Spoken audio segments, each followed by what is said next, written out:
पूजा और राजू की शादी हुई थी। राजू अपने बड़े भाई के साथ रहता था। पूजा की जेठानी का नाम निशा था। निशा को अपने बड़े होने पर बहुत घमंड था। वो पूजा से आए दिन काम करवाते रहती थी। पूजा सीधी सादी लड़की थी। वो अपनी जेठानी को ही सास समझकर उसकी हर बात माना करती थी। पूजा, मैं मंदिर जा रही हूँ, घर का सारा काम कर लेना, और जब मैं आऊँ तो घर में कोई काम छूटा नहीं होना चाहिए। दीदी, आप बेफिक्र होकर मंदिर जाइए, मैं यहाँ का सारा काम संभाल लूंगी। पता है कैसे संभाल लेगी? मंदिर से आकर मुझे ही सारे काम करने पड़ेंगे। उल्टा सीधा काम करके रख देती है बस। पूजा को निशा बहुत कुछ कह देती थी, लेकिन निशा कभी भी उसे पलटकर जवाब नहीं देती थी। और जब खाना परोसने का वक्त होता तब निशा ही खाना परोसती थी। ये क्या कर रही हो? दीदी, इनके लिए खाना लगा रही हूँ। जा, तू देवर जी का मुंह हाथ धुला, खाना मैं लगाती हूँ। पूजा राजू के मुंह हाथ धुलवाने के लिए चली जाती है। अरे, साबुन तो रसोई में ही रह गया, मैं अभी लेकर आती हूँ। जल्दी लेकर आना, भूख बहुत तेज लग रही है। मेरे हाथ में बहुत गंदगी है, मुझे इसे अच्छे से धोना होगा।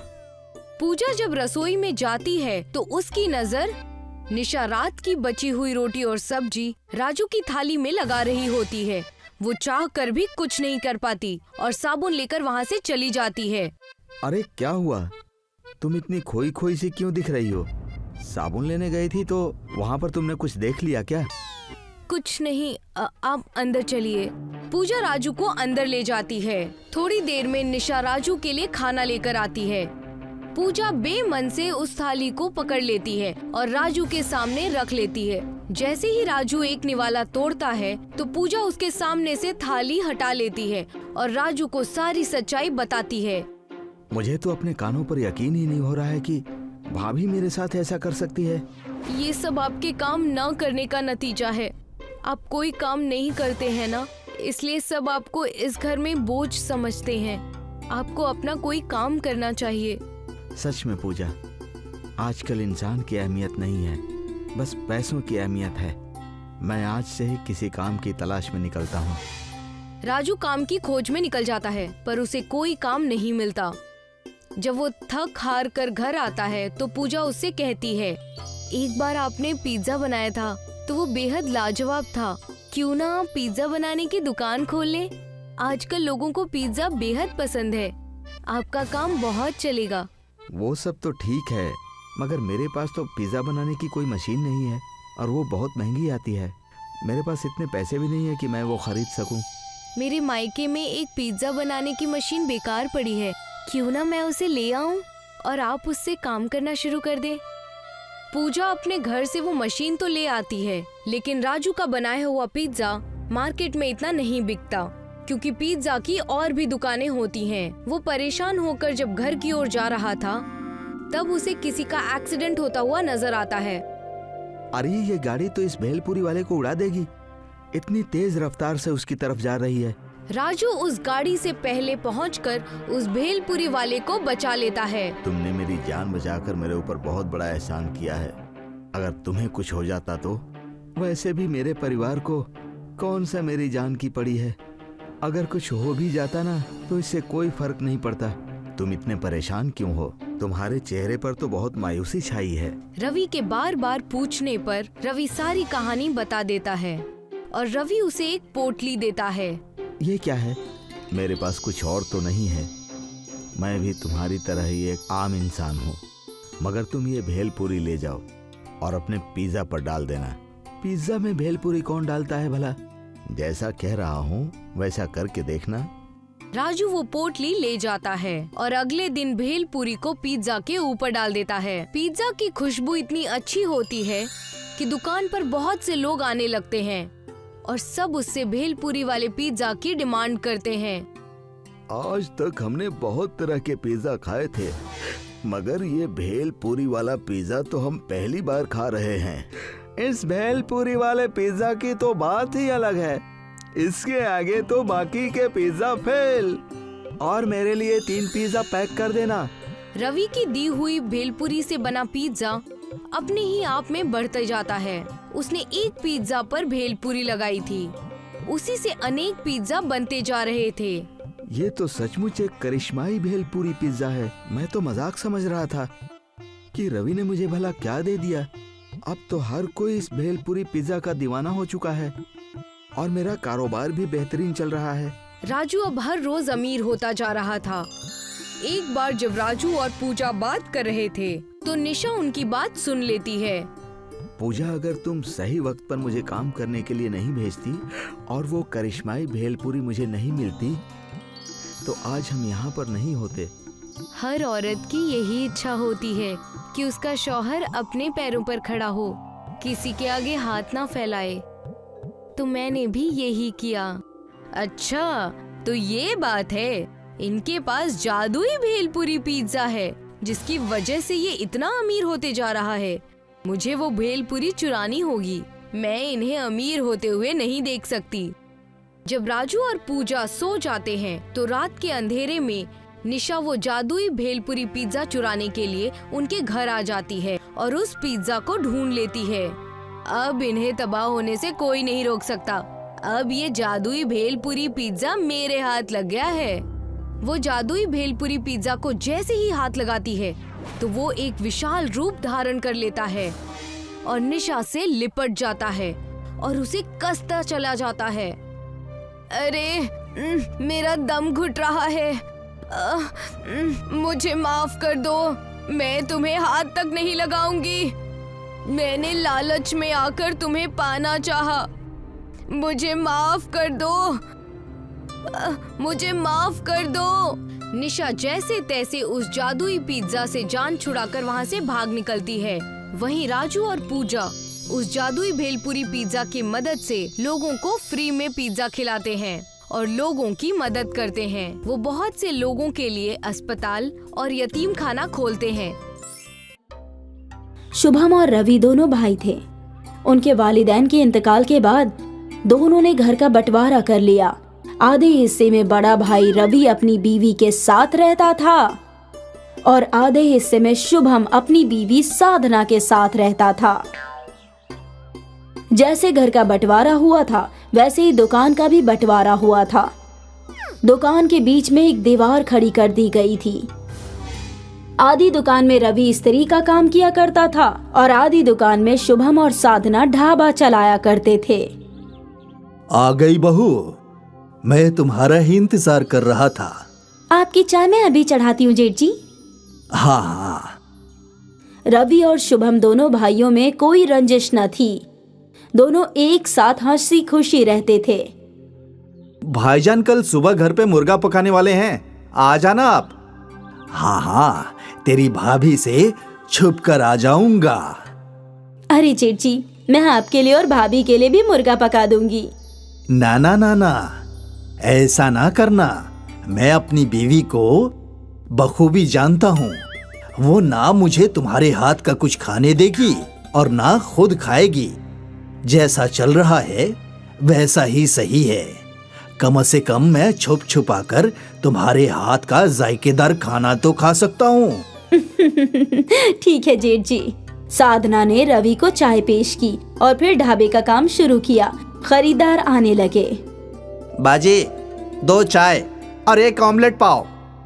ठीक है भाईजान। साधना किचन संभालती और शुभम खरीदारों को। दोनों मिलजुल कर काम करते थे। सुबह से शाम तक उनका ढाबा चलता रहता और फिर शाम के समय साधना सबके लिए नाश्ता बनाती। जीत जी आइए, मैंने आपके लिए स्पेशल अंडा भुर्जी बनाई है। अभी आया। साधना, रवि और शुभम एक साथ बैठकर नाश्ता किया करते थे। खुश रहो बहू, तुम्हारे जैसी बहू हर खानदान को मिलनी चाहिए।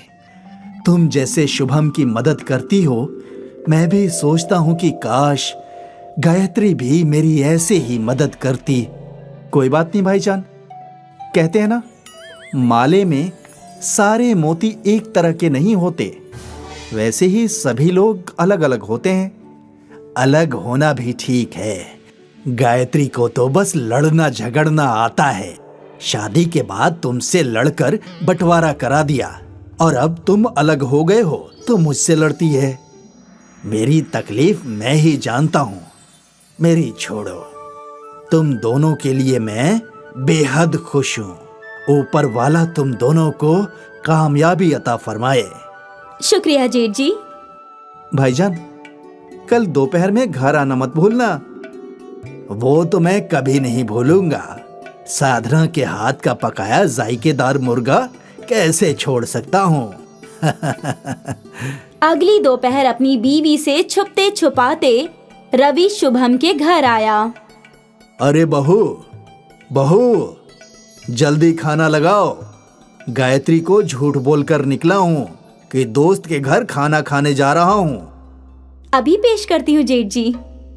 साधना ने तीनों के लिए खाना पेश किया और फिर तीनों ने मिलकर हंसी मजाक करते हुए नोश फरमाया। ऐसे ही तीनों एक साथ खुश रहा करते थे। एक रोज शुभम शहर से सामान लाने जा रहा था। भाईजान, मैं शहर से सामान खरीदने जा रहा हूँ। आप जरा साधना का ख्याल रखना। ये भी कोई कहने की बात है। रुको, 10 मिनट में काम खत्म करके वहीं चला जाता हूँ। इसकी कोई जरूरत नहीं है, साधना तन्हा संभाल लेगी भाईजान। हाँ हाँ, मुझे इल्म है, लेकिन मैं भी उसकी मदद करना चाहता हूँ। तू जा, हम देख लेंगे। ठीक है भाईजान। शुभम चला गया और फिर रवि अपनी दुकान छोड़कर ढाबे में काम करने चला गया। रवि कस्टमर्स की प्लेट उठाने लगा। अरे जेठ जी, रहने दीजिए, मैं करती हूँ। तुम जो कर रही हो वही करो, मैं हूं ना। थोड़ा काम मैं भी कर लूंगा और इसी बहाने तुमसे गुफ्तगू भी हो जाएगी। वो भी है। ढाबे पे कस्टमर्स आते गए और साधना ने रोज की तरह किचन संभाला और रवि ग्राहकों को देखने लगा। सब कुछ सही चल रहा था कि यकायक गैस खत्म हो गई। अरे रे रे रे, ये भी अभी होना था। क्या हुआ बहू? जेठ जी, गैस खत्म हो गया है।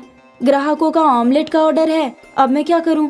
लगता है अब ग्राहकों को वापस भेजना होगा। नहीं नहीं, ये तो बिल्कुल सही नहीं है।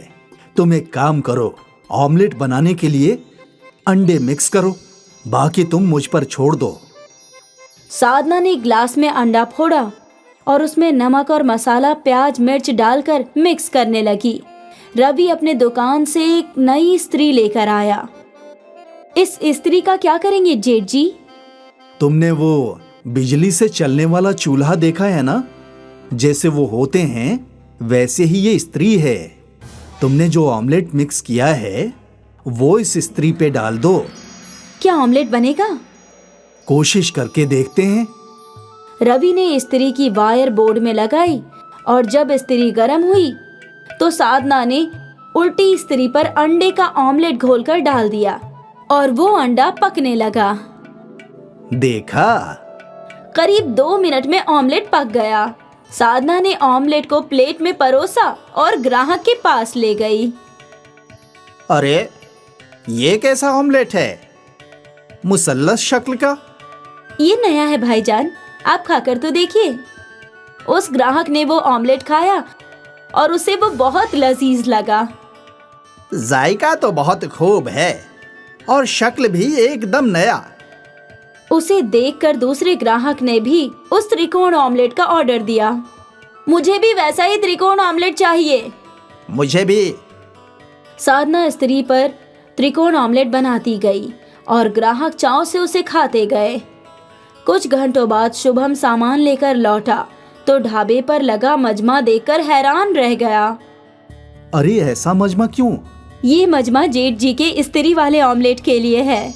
स्त्री वाला ऑमलेट? रवि ने शुभम को स्त्री वाले ऑमलेट का किस्सा बयां किया।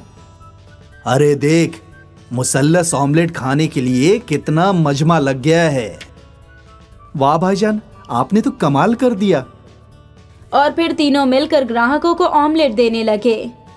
त्रिकोण ऑमलेट वाला ढाबा मशहूर हो गया। साधना और शुभम सोशल मीडिया पर वायरल हो गए। एक रोज रवि अपने घर पर नोश फरमा रहा था। तुमने साधना और शुभम की तरक्की के मुतालिक सुना क्या? सिर्फ सुना नहीं, देखा है। उसके ढाबे पे इतना मजमा लगा रहता है ना कि कभी कभी ख्याल आता है कि काश हमारा बंटवारा नहीं हुआ होता, हम दोनों एक साथ कमाते। मेरे पास भी बहुत पैसे होते शुभम की तरह। क्या हम एक मर्तबा शुभम से इसके मुतालिक बात कर सकते हैं? क्या बात करूं? आप कह दीजिए कि दोनों दुकान वापस जोड़कर बड़ा ढाबा खोलते हैं। लेकिन अगर फिर तुमने झगड़ा किया तो? मैं पागल थोड़ी हूँ जो आती हुई लक्ष्मी को रोकूंगी। ठीक है। रवि तो दिल ही दिल में बेहद खुश था। वो तो कब्ल से ही यही चाहता था। कुछ रोज बाद दोनों दुकानें जुड़ गई और ढाबा बड़ा हो गया। शुभम, रवि और साधना मिलकर ढाबा चलाने लगे। स्त्री वाले ऑमलेट की वजह से न सिर्फ उनकी आमदनी में इजाफा हुआ बल्कि उनका बिखरा हुआ खानदान भी फिर से एक हो गया। सोनपुर गांव बांस की खेती के लिए मशहूर था। वहां पर सालों से बांस की बहुत अच्छी खेती होती थी। दिनेश का भी एक छोटा सा बांस का खेत था। उसका बेटा राजेश भी उसके साथ काम करता था। अरे राजेश, हमारे लिए जो बम्बुओं का ऑर्डर आया था, क्या तुमने उसे रुखसत करवा दिया है? अरे हाँ अब्बू, मैंने तो कल शाम को उसे रुखसत करवा दिया था। अगर सही वक्त पर उनका सामान पहुंच जाएगा तो हमारे पैसे भी जल्दी हमारे पास पहुंच जाएंगे। शाम हो जाती है और दिनेश के घर के बाहर बांस से लदा हुआ एक ट्रक खड़ा होता है। क्या हुआ? ये ट्रक वापस कैसे आ गया? इसे तो वहाँ उतार कर पैसे लेकर के आना चाहिए था। दिनेश अंदर से राजेश को बुलाता है। राजेश अंदर से आता है। वो बहुत दुखी लग रहा होता है। राजेश, इधर देखो, ये ट्रक तो वापस लौट आया। अरे हाँ अब्बू, मुझे पता था। मुझे शहर से बम्बू फरोख्त करने वालों का फोन आया था। उन्हें हमारे से कम पैसे में कहीं बम्बू मिल रहा है, इसीलिए अब वो हमसे फरोख्त नहीं करेंगे। पर वो बिना इत्तला दिए ऐसे कैसे कर सकते हैं? हमें पैसों की कितनी जरूरत है। अब हम इतने सारे बम्बुओं का करेंगे क्या? तुम उनसे कहो कि वो हमसे बम्बुओं को कम पैसों में फरोख्त कर लें। पर अब्बू, मैंने उनसे गुफ्तगू की, पर वो किसी भी वजह से हमारे बम्बुओं को फरोख्त नहीं करना चाहते। और मैंने उन्हें ये भी कहा कि मैं उन्हें आधी कीमत पर बम्बुओं को बेच दूंगा, पर वो माने ही नहीं। दिनेश और राजेश को इस धंधे से बहुत उम्मीद थी। कुछ दिनों से उनका कारोबार वैसे भी ठीक नहीं चल रहा था और अब इतने बड़े ऑर्डर के वापस आ जाने से उनको धंधे में बहुत बड़ा नुकसान हो गया था। एक दिन राजेश दिनेश के पास जाता है और कहता है, अरे अब्बू, आप बिल्कुल फिक्र मत करो। मैंने सोच लिया कि अब हम इतने सारे बम्बुओं का करेंगे क्या। अच्छा बताओ, क्या करोगे?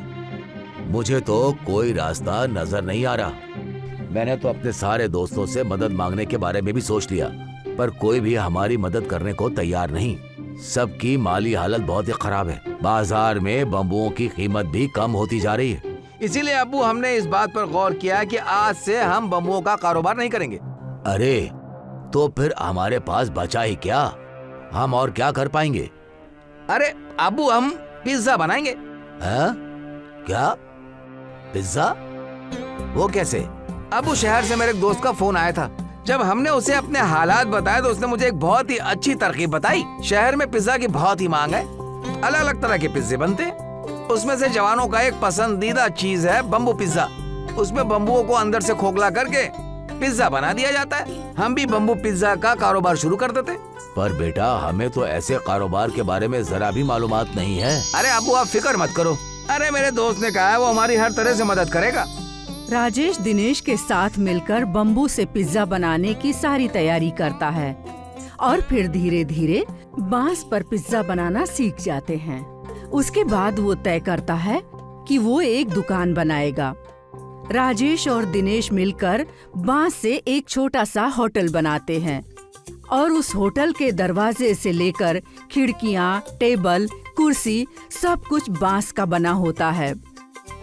शुरू में तो उनके होटल में कोई नहीं आता है, पर एक दिन कॉलेज के 2 लड़के उनके होटल में आते हैं। अरे भाई वाह सुरेश, कितना ही बेहतरीन होटल है। ये तो पूरा बांस से बना हुआ है और इसमें लिखा हुआ हमारी स्पेशलिटी है बम्बू पिज्जा। तो दुरुस्त है, चलो हम भी बम्बू पिज्जा को ट्राई करके देखते हैं।